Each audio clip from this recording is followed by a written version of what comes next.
Okay, so we've got a stack of material in front of us today that really gets at something, well, something fundamental, facing the impossible stuff in our lives. Mm. Those challenges, those habits, those fears that just feel like massive, unmovable walls. Yeah, absolutely. This deep dive, drawing lessons from these ancient stories and spiritual principles in the sources, it's all about how to actually see those walls come down. That's right. And the core idea here, it isn't just about, trying harder or tackling your personal obstacles through sheer willpower. That often doesn't work, does it? Right. This material suggests a fundamentally different approach, leveraging spiritual tools and really grasping this radical concept that the victory over these struggles has, in fact, already been secured. Wow. Our mission today is really to pull out the most insightful, the most practical approaches this reading offers for you. And the image it starts with is it's Yeah. incredible, isn't it? Think about the ancient city of Jericho. We're talking about walls, 40 feet high, thick, fortified, like ancient armor wrapped around the city. Unbelievable defenses for the time. And the people inside.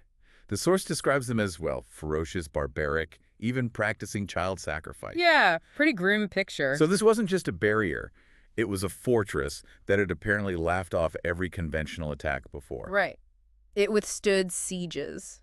Now, how on earth does that picture connect to the fears or the habits or maybe the mindsets that hold us captive today? Let's unpack this. It's a really powerful parallel this material draws. Right. Because then the biblical account tells us, Joshua and his army show up. Mhm. And their strategy is anything but conventional, like completely unexpected. Totally. And the really critical detail the source emphasizes is that Joshua didn't bring the walls down himself. Right. His soldiers didn't use battering rams or siege towers. The power wasn't in their weapons or their own strength. God did it. Exactly. Yeah. And the material makes this direct jump. It says, our Jericho is anything that stands between you and joy or peace or rest. Yeah. It lists things we can instantly recognize, right? Fear, anger, bitterness, prejudice, insecurity, guilt. Negativity, anxiety, Yeah. criticism, overanalyzing. Compartmentalizing, all that stuff. Any attitude or mindset that blocks your way forward. And this personal Jericho isn't presented as just some minor inconvenience either. No. It's portrayed as something that stands squarely between you and your glory days, actually mocking your dreams, blocking the path you're meant to walk.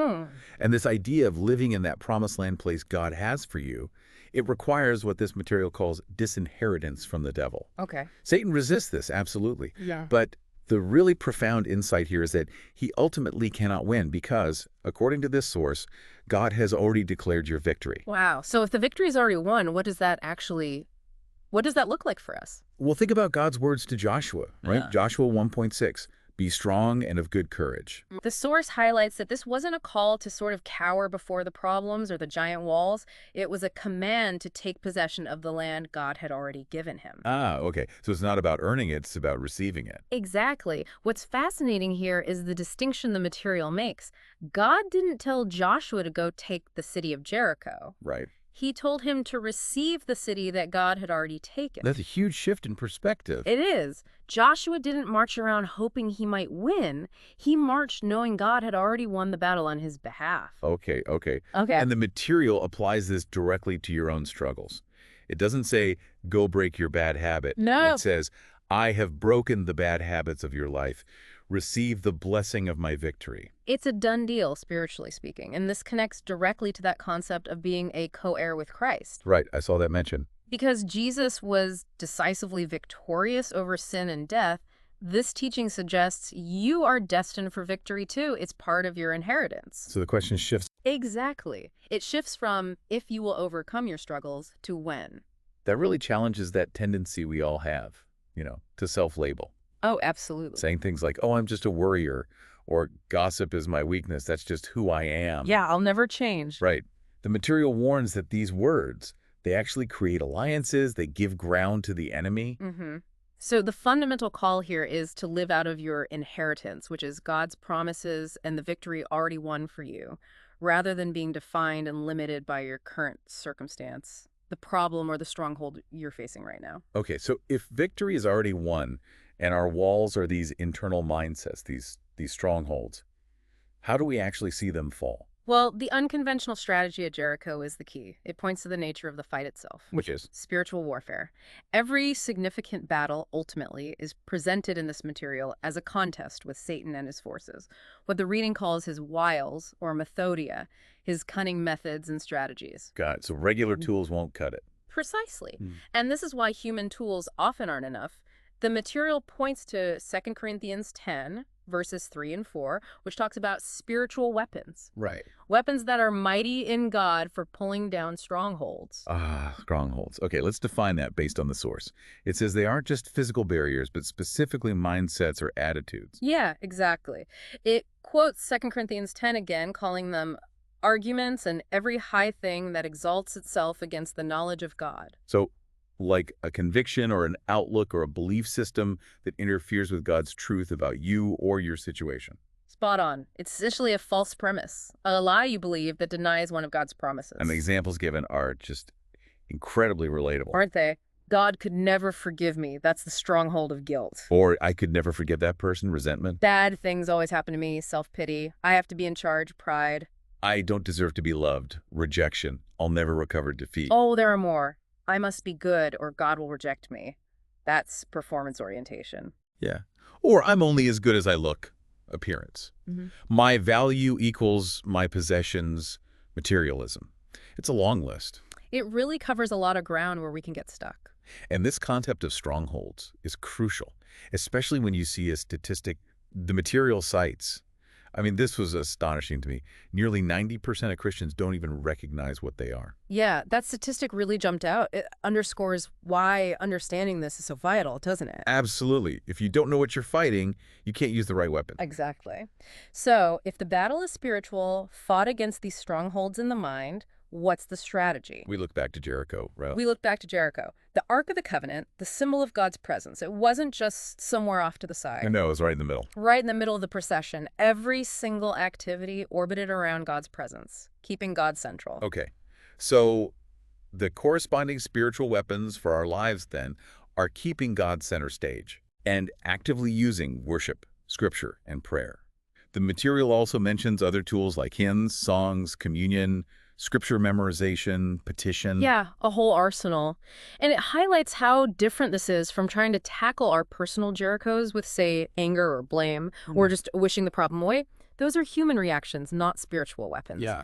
The symbolism of the ram's horn is also significant. It wasn't just random noise. No. It was a celebration of a battle already won, a reminder of God's past deliverance and sovereign generosity, like providing the ram for Abraham instead of Isaac. Oh. So we're encouraged to blast our version of that horn, celebrating God's promised victory, even before we fully see the walls crumble. And the instruction to keep quiet. That was interesting. Don't say a word except when commanded to shout. Yeah. No complaining, no second-guessing the strategy, no whining, just silent marching. And the material notes this silence was utterly bewildering to the enemy. They were expecting conventional fighting, noise, attack. And they got quiet marching and trumpet blasts. Exactly. This contrasts so sharply with the human approaches that often fail us, right? Relying on renewed discipline alone, or endless self-help books, or the latest guru. Yeah. Trying those against deep-seated strongholds feels like, well, like trying to bash down Jericho's walls with a tiny hammer. Precisely. But coming in God's power with God center stage, you come with the assurance of complete victory, not just the hope of a possible one. It changes everything. So the call is to march like a promised land conqueror. What does that actually look like day to day? How do we do that? Well, it means blasting your ram's horn, metaphorically speaking, singing songs of redemption, declaring scriptures of triumph over the specific lie that forms your stronghold. Okay. The material suggests personalizing powerful proclamations, like Jesus' words from the cross, "It is finished," or the angel's announcement at the tomb, "He is not here, for he is risen." No, that's good. Or Paul's words, "We are more than conquerors through Christ," or "I can do all things through Christ who strengthens me." So you take these truths and speak them out over your situation. Yes, and the teaching here is that as you do this, as you declare God's truth and celebrate his victory, demons scatter. They have to. Why? Why do they have to leave? They have to leave because they simply cannot stand where God is praised and his truth is proclaimed. It's like light dispelling darkness. It's captured in that dynamic translation of James 4.7, remember? Yell a loud no to the devil and watch him scamper. Okay. That makes sense. And the material shares this wonderful, really practical anecdote Oh, the little boy. Yeah. about an 8-year-old boy troubled by these fearful images that would just pop into his mind. Right. Very distressing for him and his mom. So his mother sought help, and he was actually taught about the reality of these spiritual battles and how to Yeah. use spiritual weapons. And he was given specific, simple tools, things a child could grasp and use. Like what? Memorizing a Bible verse, Psalm 25.5 was the one mentioned. Lead me in your truth and teach me. And a technique of actively, consciously grabbing the fearful thought and throwing it in the trash, and then immediately replacing it with that specific scripture he'd memorized. Grab the thought, trash it, replace it with truth. Simple, but powerful. And the outcome. Did it work? It did. The images left. He made significant progress in overcoming that fear, and importantly, he knew why they left. He recognized God made them go away. The source quotes him saying, I know God made them go away. Another Jericho bites the dust, Yeah. using God's strategy and tools. That's fantastic. But, sometimes as you march, you might feel like, man, I've been walking for a long time around my personal Jericho, and nothing seems to be changing. Oh, absolutely. That feeling is real. And the Hebrews, they didn't know how many trips it would take. Joshua didn't tell them, okay, guys, 7 days, 13 laps total. Right. They just kept walking. They kept obeying the command day by day, lap by lap.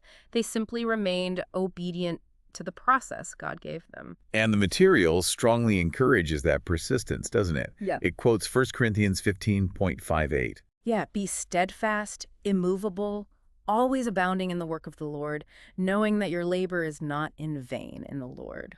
Keep walking in faith. Keep using the spiritual weapons. Exactly. Because victory is certain. It's already won, remember. Even if the timing of the wall actually falling isn't clear to us yet, keep marching. And the powerful, almost poetic image from the source at the very end of the Jericho story. It's just incredible. Which part? When the walls finally fell on the 7th day after the final shout, the very walls that kept them out became stepping stones onto which they could climb. Wow. Yeah, your biggest obstacle can become the very path to your greatest breakthrough, your access to that promised land life. That's a hopeful thought. And to make this practical, the material you shared actually includes specific, ready-to-use tools for this march, doesn't it? It does. It provides snippets structured almost like battle plans or, devotionals, offering targeted promises for everyday battles. Okay, so not just general ideas, but actual tools. Exactly.